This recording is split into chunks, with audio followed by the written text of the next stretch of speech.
नमस्कार मंडळी, मी नम्रता शास्कर आणि तुमचं सगळ्यांचं स्वागत आहे माझ्या या यूट्यूब चॅनलमध्ये. तर आजचा ब्लॉग तुम्हाला कळलंच असेल, हा वारीवर आहे. आज मी माझ्या ऑफिसच्या कलिगसोबत वारीला जाणार आहे. आम्ही कोणत्या टप्प्यामध्ये चालणार आहोत हे सगळं तुम्हाला या व्हिडिओमध्ये कळेलच. पण आत्ता मला खूप उशीर झाला आहे आणि मी बाईट घेते इथे. हे दोघे मला सोडायला येत आहेत आणि चला आता. आपण आयुष्यात अनेक प्रवास करतो, काही कामासाठी, काही फिरण्यासाठी आणि काही फक्त आठवणी बनवण्यासाठी. पण काही प्रवास असे असतात ना, जे एका ठिकाणाहून दुसऱ्या ठिकाणी घेऊन जात नाही, तर स्वतःच्या मनाजवळ घेऊन जातात. आजचा आमचा प्रवास असाच आहे. आम्ही सगळे एकाच ऑफिसमध्ये काम करतो. सोमवार ते शुक्रवार मीटिंग्स, डेडलाईन्स आणि कामामध्ये व्यस्त असणारे आम्ही आज मात्र एका वेगळ्याच प्रवासासाठी निघालो होतो. नातेपुतेपर्यंतचा प्रवास कधी संपला ते कळलंच नाही. गरमागरम चहा, वडापाव, गप्पा, फोटो आणि प्रत्येकाच्या चेहऱ्यावर एक वेगळाच उत्साह. आज काहीतरी खास अनुभवायला मिळणार आहे, ही भावना सगळ्यांच्या मनात होती.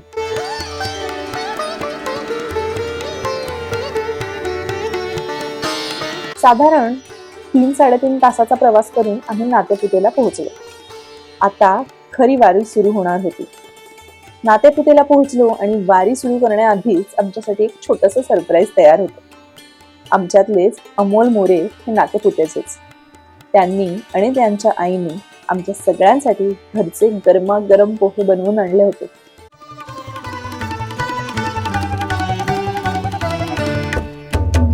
तर मंडळी, आपण आता पोहोचलेलो आहोत नातेपुतेला आणि या ठिकाणावर आम्ही आमचा वॉक चालू करतोय. नातेपुते टू माळशिरस हा आमचा पट्टा असणार आहे आज.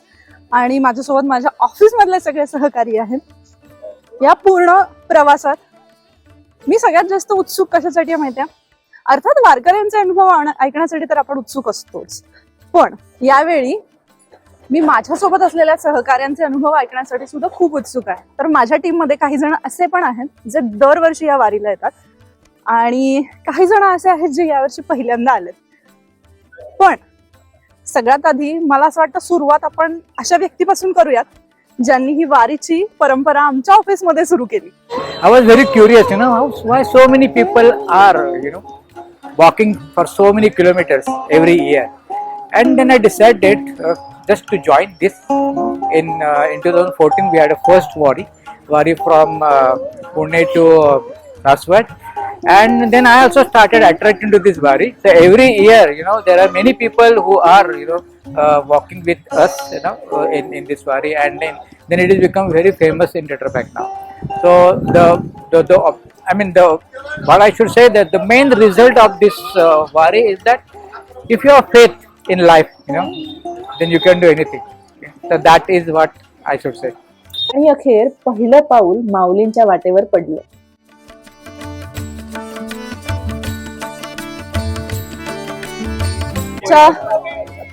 वारीमध्ये यावेळी बरेच जण नवीन पण आहेत. जसं आहे अमोल. अमोल, तुम्ही म्हणजे काय असं वाटलं की तुम्ही यावर्षी आम्हाला जॉईन झालाय?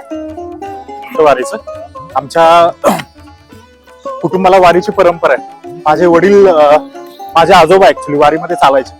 मग त्यांच्यानंतर माझे थोरले चुलते वगैरे चालतात. म्हटलं आपण थोडं का होईना चालावं आणि ही परंपरा आम्हाला चालू ठेवायची. पण म्हटलं आता योग पण तसा आला की टेट्रा पॅकची टीम नातेपुते ते माळशिरस चालायचं म्हणत होते. म्हटलं आपण त्यांना जॉईन. पहिल्या काही मिनिटातच लक्षात आलं की ही फक्त चालण्याची वाट नाही. आजूबाजूला टाळ मृदुंगाचा नाद, ज्ञानोबा तुकारामचा गजर, भगवे झेंडे आणि हजारो अनोळखी माणसे. पण काही वेळातच ती अनोळखी राहत नाहीत. वारीमध्ये एक वेगळाच आपलेपणा आहे. कुठून आलो? आळंदीवरून आले. दरवर्षी येतात. चला. आमच्यातले काही जण ही वारी वारंवार करत होते, तर काही जण पहिल्यांदाच ही वारी करत होते. सर्वप्रथम थँक्स टू GIM टीम. त्यांनी मला त्यांच्या टीममध्ये सामावून घेतलं आणि अतिशय सुंदर अनुभव ओव्हरऑल वारीचा. आणि संपूर्ण ग्रुप जो GIMचा होता त्याने खूप इनिशिएटिव्ह घेऊन सगळं व्यवस्थित अरेंज केलेलं होतं. सर्वात महत्त्वाचं म्हणजे पालखीचं दर्शन झालं आणि त्याच्यामुळे खूप समाधान वाटलं. आणि एवढे 18-19 किलोमीटर चाललो ते अजिबात कळलं नाही आणि ओव्हरऑल एक्सपिरियन्स खूप एन्जॉय केला. या वाटेवर चालताना सतत एक गोष्ट जाणवत होती. वारीमध्ये तुम्ही कोण आहात याला काहीच महत्त्व नसतं. तुमचं पद, तुमची भाषा, तुमचं काम तिथे काहीच नाही. तिथे सगळे फक्त माऊली.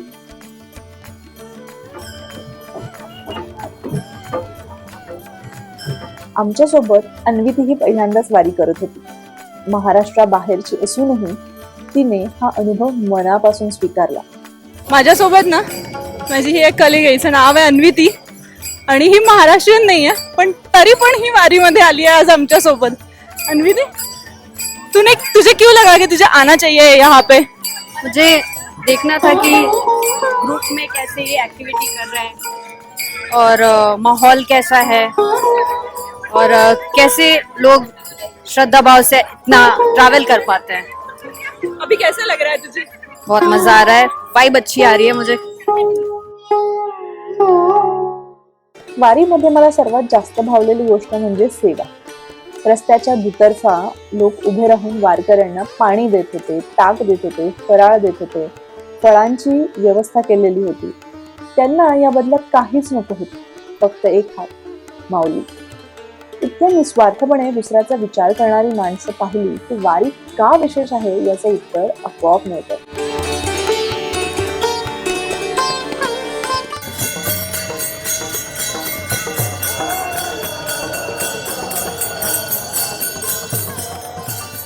माझ्यासाठी वारीमधला सर्वात उत्सुकतेचा सोहळा म्हणजे माहितीये, रिंगण. आणि या वर्षी मी फॉर्च्युनेट आहे की मला गोल रिंगण पुरंदवडे येथे पाहायला मिळणार होतं. परंपरेनुसार माऊलींचा अश्व या रिंगणात धावतो 5 वेळा. वारकऱ्यांची अशी श्रद्धा आहे की अश्वाच्या पावलांनी उडालेली माती ही पवित्र असते.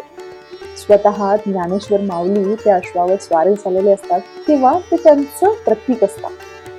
काही वारकऱ्यांना बऱ्याचदा आकाशात ज्ञानेश्वर माऊलींची प्रतिमा तयार झालेली दिसते.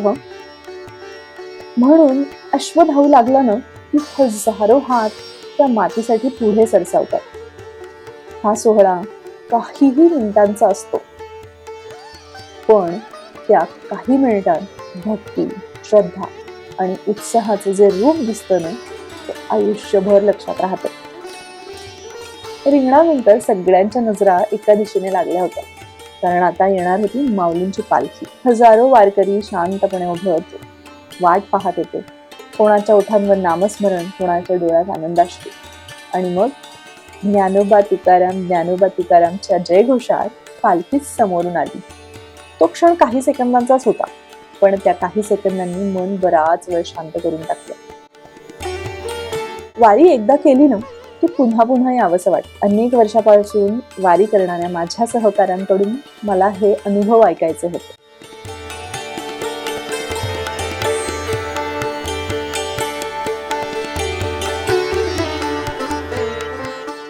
तर मंडळी, माझ्यासोबत ना माझे आणखी सहकारी आहेत. त्यांच्यापैकी हे संजय सर आहेत आणि ते दरवर्षी येतात. म्हणजे जेव्हापासून वारी सुरू झाली आहे कोविड नंतर ते दरवर्षी येतात. तर मला त्यांना असं विचारावंसं वाटतं की संजय, तुम्हाला दरवर्षी काय यावंसं वाटतं? वारी, लय वारी, रामकृष्ण हरी. कारण पुढील पूर्ण वर्षासाठी रिचार्ज होतो म्हणून वारीला दरवर्षी यावंसं वाटतं. तसेच पायी वारी म्हणजे भक्ती, शिस्त, त्याग, सहनशीलता आणि एकतेचा अद्भुत संगम इथे पाहायला मिळतो. मेन सांगायचं म्हटलं की मी आता 5 वर्षापासून ह्या वारीत येतोय दरवर्षी. आणि जेव्हा आपण येतो तेव्हा असं एक नवीन एनर्जी असते आणि एकदा वारी संपल्यानंतर असं वाटतं की आपण आता 1 वर्षासाठी पूर्ण चार्ज झालेलो आहे आणि ती जी एनर्जी असते ती स्टोअर करून आम्ही पुढचे 1 वर्ष वापरतो आणि जसं वारी आली का परत तिला रिज्युनोवेट करतो. सरांचं असं म्हणणं आहे की प्रत्येक वर्षी इथे येतात ती वेगळी ऊर्जा त्यांना मिळते प्लस इथे सगळे समान आहेत. म्हणजे तुम्ही राव नाही, तुम्ही रंक नाही, तुम्ही कोणत्या जातीचे, कोणत्या धर्माचे, त्याला काहीही इथे किंमत नाही. तुम्ही एकदा वारकऱ्यांसोबत चालायला सुरुवात केली की तुम्ही सुद्धा वारकरी होता. सो माझा पण स्वतःचा असाच अनुभव आहे. आणि थँक्यू सो मच संजय आणि योगेश, त्यांचे एक्सपिरियन्स माझ्यासोबत सुरू केल्याबद्दल. We completed, this is the 10th year of our Wari, and then there are many people, there are few, who are coming every year for the Wari. Okay? Ravi sir is the amongst them की ते प्रत्येक वर्षी येत आहेत. This is my 10th year. सुरू सरांनी केलेलं आहे, पण आम्ही पुढे आता कंटिन्यू करणार आहात आणि सरांनाही बोलवणार नंतर पण. नातेपुते ते माळशिरस हा आमचा टप्पा संपला. परतीच्या वेळी आमची बस एका अतिशय अरुंद रस्त्यावर अडकली. दोन्ही बाजूंनी वाहनांची गर्दी होती. मोठ्या बसला जाण्यासाठी जागाच मिळत नव्हती. कोणीही सांगितलं नव्हतं ना कोणाची ही ड्युटी होती. पण आमच्यातलेच सुजित भोसले, राहुल कुलकर्णी, रवी आव्हाड, आनंद चिटणीस आणि शुभम बाळुंज या सहकाऱ्यांनी क्षणाचाही विचार न करता बसमधून उतरले. दिवसभर 18-20 किलोमीटर चालून झाले होते, तरीही ते पुन्हा धावत होते. रस्ता मोकळा करण्यासाठी, वाहनांना बाजूला घेण्यासाठी, आणि ते सुद्धा केवळ एकाच उद्देशाने की आपले सगळे सहकारी सुरक्षित आणि वेळेत घरी पोहोचावेत. त्या क्षणी मला एक गोष्ट प्रकर्षाने जाणवली. माऊली फक्त पालखीत नसते, ती फक्त दिंडीतही नसते हो. ती अशाच माणसांमध्ये भेटते जिथे स्वतःचा थकवा बाजूला ठेवून दुसऱ्यांचा विचार केला जातो. तिथेच माऊली असते. आणि त्या दिवशी, त्या क्षणी मला जाणवलं, माऊली भेटण्यासाठी नेहमी पंढरपूरला जावं लागत नाही. कधी कधी ते आपल्या आजूबाजूला चालणाऱ्या माणसांच्या रूपातही भेटते. आमच्यासाठी या वर्षीची वारी संपली, पण तिची शिकवण आमच्यासोबत घरी परतली. ज्ञानोबा माऊली तुकाराम, ज्ञानोबा माऊली तुकाराम. जय हरी मंडळी.